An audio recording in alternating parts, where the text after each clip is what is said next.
We're standing here with the new baseball coach, the University of New Orleans, Bruce Peddie. And Bruce, first of all, congratulations. Thanks, Rob. I'm real excited. It's been a great opportunity for me, extended by Mr. Miller and Chancellor Ryan, and now I'm ready to get on the ground and get moving. Give us an idea of where you've been to get to this point. I started off in 1989 at Mansfield University, a little Division II school that is also my alma mater. 3,200 students, 3,000 people lived in the little town. Lots of mountains, lots of deer running wild with bear, but it was a great opportunity for me to go back to my alma mater. I was there for 7 years, was a part of 4 conference titles and 3 regionals and 3 World Series appearances, and lost in 1992 in a national title game. And I then went to the arch rival Shippensburg University, which is southern PA, a little bigger town of 6,000 people, 6,000 students there, and was there as the head coach 11 years. Won, I think, 3 or 4 conference titles. Was in the regionals 6 of the years, and also had a College World Series berth. And then Tom Walter called originally when he took the job, and being a head coach at that point, I just didn't feel like I could leave my kids at that time. And but then it worked out 2 years later, and I've been here for the last 3 years. Give us an idea of when you got here, your impressions of the university, your impressions of the baseball program, and what that first year was like. Well, the biggest change for me is just the facilities. The things that the kids are given here with a nice clubhouse, a great stadium. Obviously, there's some things that we would like to do to the stadium at some point, but the indoor cages, everything was here in place to be successful. And that was really the only question I had for Coach Walter was, do you think that we can get to Omaha and the things that we want to do collectively? And he said, yeah. Once I got here, I certainly believed that and still believe that at this point.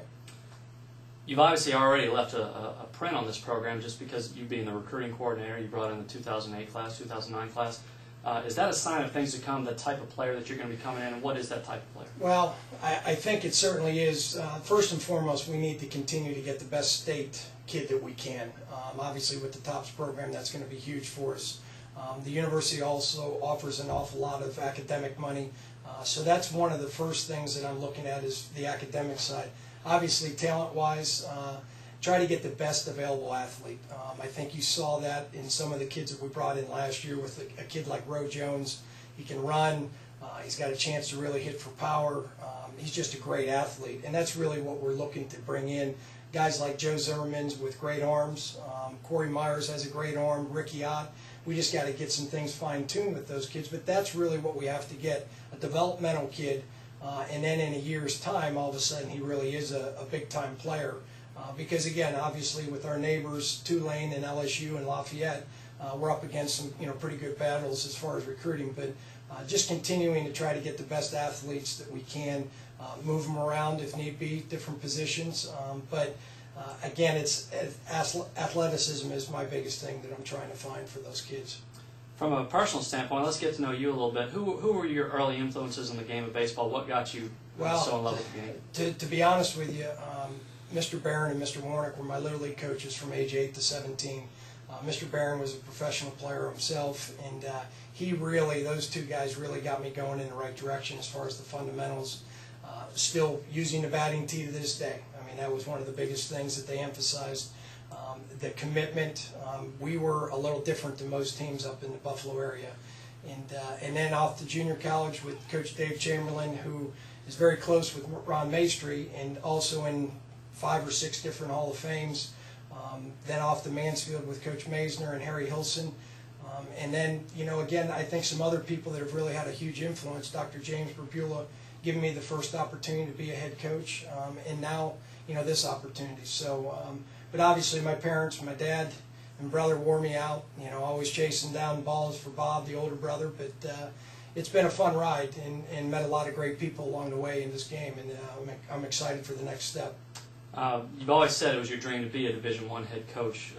Now that dream is here, I know you're excited about it, but have you been able to kind of grasp the situation yet? Well, since it's happened this morning, I've been returning a lot of phone calls and text messages to people.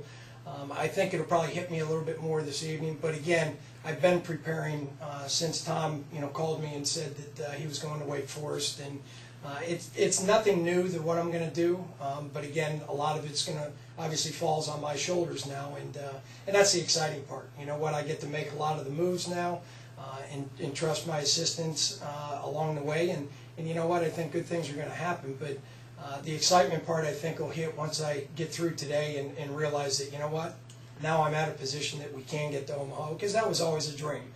You see that College World Series on TV, and you know, been there at the Division II level, but it's nothing like the magnitude of watching Omaha. And now I have that opportunity, and that's what we're going to work for daily. Well, let me say, be the first to congratulate you. Thank you. I appreciate it.